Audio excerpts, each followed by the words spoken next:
नमस्कार प्रेक्षकांनो, लग्नानंतर होईलच प्रेम या मालिकेच्या येणाऱ्या भागामध्ये आपल्याला खूपच विचित्र असा ट्विस्ट बघायला मिळणार आहे, ज्याची तुम्ही कल्पना सुद्धा केली नसेल प्रेक्षकांनो. तर आता नेमकं काय घडतं सगळं डिटेलमध्ये बघूया.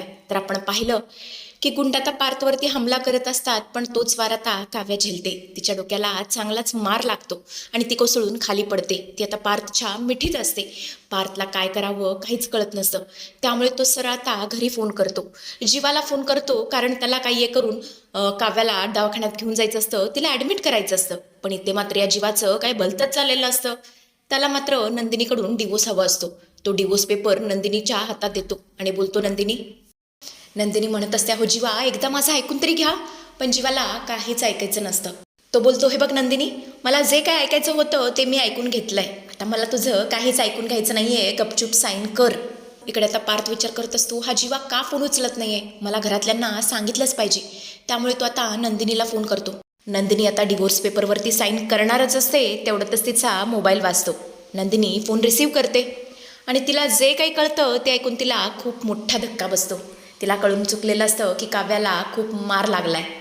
नंदिनी मात्र खूपच हायपर झालेली असते. ती बोलते, पार्थ पार्थ अहो, हे काय बोलताय तुम्ही, थांबा, आम्ही तिकडे येतो. तेव्हा पार्थ बोलतो, हे बघा, आता इकडे येण्याची काही गरज नाही आहे. मी ॲम्ब्युलन्सला कॉल केलाय, ते येतच असतील. तुम्ही डिरेक्टली सिटी हॉस्पिटलमध्ये या. आणि हे ऐकून तर नंदिनीला खूप मोठा शॉक बसतो. तिच्या हातातला मोबाईलच खाली पडतो. ते पाहून मानिनी बोलते, काय झालं नंदिनी, सांगशील का? तेव्हा नंदिनी बोलते, काव्याचा अपघात, काव्यावरती वार झालाय, चला पटकन. आणि मग काय, तो डिवोर्सचा विषय तिथेच राहतो, साईन करायचा विषय तिथेच राहतो. आणि हे तिघेही सिटी हॉस्पिटलसाठी निघतात. सगळेच आता सिटी हॉस्पिटलमध्ये आलेले असतात. सगळ्यांना खूप टेन्शन आलेलं असतं. सगळेच फारच घाबरलेले असतात. काव्याला सरळ ऑपरेशन थिएटरमध्ये नेलं जातं. तिच्या डोक्यातून खूपच ब्लड लॉस झाल्यामुळे डॉक्टर तिचा इलाज करत असतात, तिचं ऑपरेशन करत असतात. इकडे आता घरातली सगळी मंडळी हॉस्पिटलसाठी पळालेली असते. बरोबर आता हे सगळं आशा पाहते. तेवढ्यातच इथे वसवत्या, रम्या दोघी येतात. वसवत्या बोलते, आशा काय झालं, हे सगळे कुठे पळून गेलेत? तेव्हा आशाताई बोलते, अहो लय मोठा कांड झालाय. तिकडे काव्यताईंचा लय मोठा अपघात झाला आणि त्यांना हॉस्पिटलमध्ये बघायला हे सगळे निघालेत. हे सगळं ऐकून वसवत्यांना तर इतका आनंद झालेला असतो, पण आशासमोर आनंद व्यक्त करणार कसं? वसत्या बोलते, बाप रे, अगं हे काय घडलं, हे तर फार वाईट घडलं, असं नको घडायला पाहिजे होतं. आता बिचारी काव्या, तिचं काय होईल देवालाच माहिती. तेव्हा आशा बोलते, तुम्ही काळजी करू नका, देव त्यांच्या पाठीशी आहे आणि तो त्यांना नक्की बरं करेल. असं बोलून आशा तिकडून निघून जाते. वसत्या, रम्या या दोघींना इतका आनंद झालेला असतो की काही सांगायलाच नको. वसवत्या बोलते, रम्या वेल डन, कारण हा सगळा रम्याचा प्लॅन असतो. रम्यानेच मुद्दाम त्या गुंडांना काव्यावरती वार करायला सांगितलेला असतो. वसवत्या म्हणत असते, रम्या अगं काय प्लॅनिंग केलंयस, असं प्लॅनिंग केलंयस ना ज्यामुळे कोणाला संशयच येणार नाही, हे सगळं आपण घडलंय, हे सगळं आपण घडवून आणलंय. तेव्हा रम्या बोलते, हो मला माहीतच होतं, कारण ही काव्या ही स्वतःला खूप मोठी महारथी समजते ना, कोणावरती अन्याय झालेला हिला बघवत नाही. म्हणून याच संधीचा मी फायदा घेतला. त्या गुंडांना सरळ या दोघांवरती वार नाही करायचा असं मी त्यांना बजावून सांगितलं. कारण आपल्या गुंडांनी जर त्यांच्यावरती वार केला असता तर आपलं पितळ उघडं पडलं असतं. आणि म्हणूनच मी त्या गुंडांना त्या बाई आणि मुलीला त्रास द्यायला सांगितला, कारण मला माहिती होतं ही काव्या काही शांत बसणार नाही. ती मुद्दाम त्या प्रकरणामध्ये मध्ये पडणार, तोंड खूप असणार. आणि अगदी तसंच घडलं. आणि आई, आता तू अजिबात टेन्शन घेऊ नकोस. एकतर ती काव्या कोमात जाईल, तर तिची स्मृती तरी जाईल. आणि ती पार्थकडे बघून काय म्हणेल माहितीये का, कोण हा मुलगा, याला तर मी ओळखतच नाही. आणि हे सगळं जेव्हा घडेल तेव्हा काय मजा येईल ना, असं म्हणतच दोघी खिकी करून हसू लागतात. वसवत्या बोलते, रम्या चल हॉस्पिटलमध्ये जाऊ आणि त्या काव्याची मज्जा बघू. तेव्हा रम्या बोलते, आई त्याची काही गरज नाहीये, आपल्याला तर माहीतच आहे पुढे काय होणार आहे, आपण इथेच बसू, मस्त पार्टी करू, चिल करू.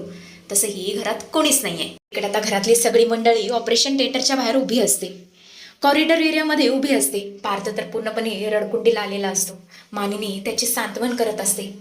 तेवढ्यातच नंदिनी बोलते, पार्थ अहो हे सगळं अचानक कसं काय घडलं, आपल्या काव्याला असं कसं काय लागलं? नाही म्हणजे तुम्ही तिच्यासोबत होता ना, मग हे घडलं तरी कसं काय? आणि आता मात्र घडलेला सगळा प्रकार तो आता रडत रडत नंदिनीला सांगू लागतो.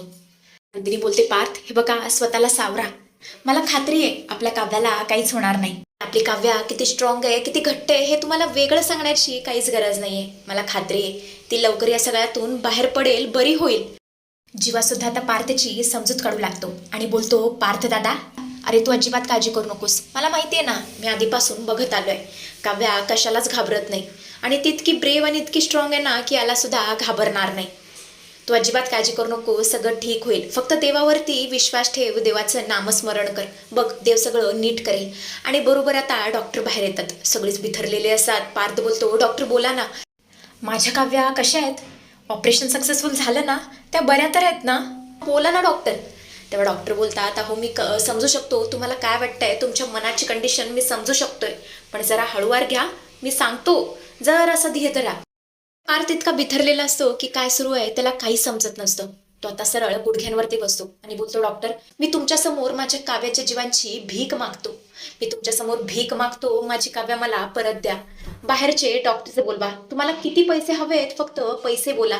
काव्यांचा जीव वाचवण्यासाठी काही करू शकतो. बाहेरच्या डॉक्टरांना बोलवा, ॲडव्हान्स ट्रीटमेंट यूज करा, पण माझ्या काव्याला बरं करा.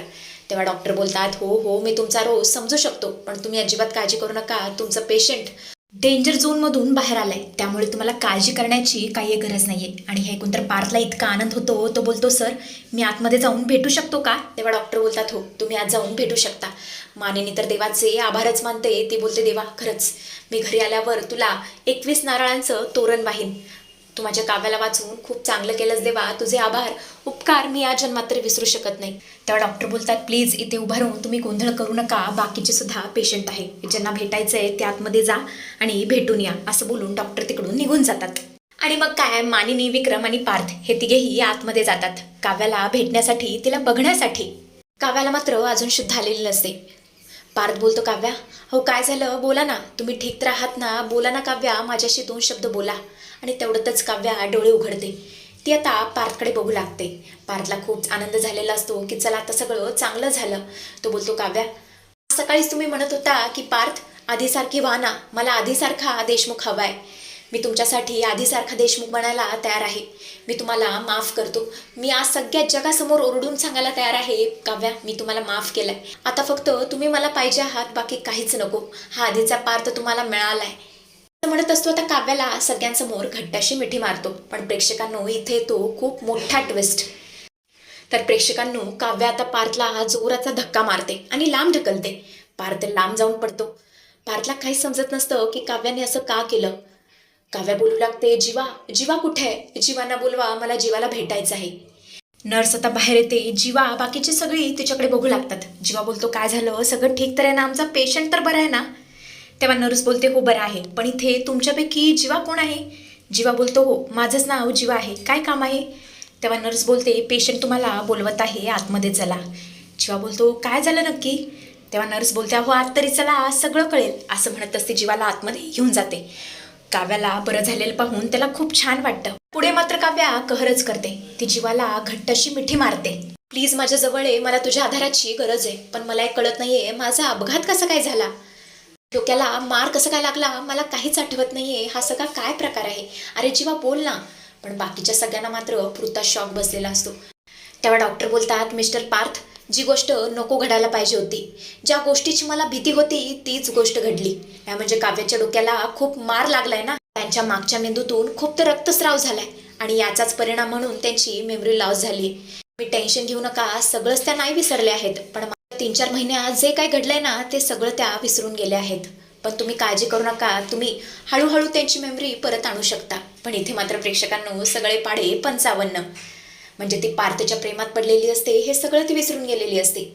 म्हणजे तिचं फक्त जीवावरती प्रेम आहे एवढीच गोष्ट तिच्या लक्षात असते. म्हणजे काय, पहिले पाडे 55. तेव्हा आता पार्थ आणि काव्याच्या नात्याला नवीन काय वळण मिळेल, या मालिकेला नवीन काय वळण मिळेल, हे सगळं बघणं आता खूप इंटरेस्टिंग ठरणार आहे.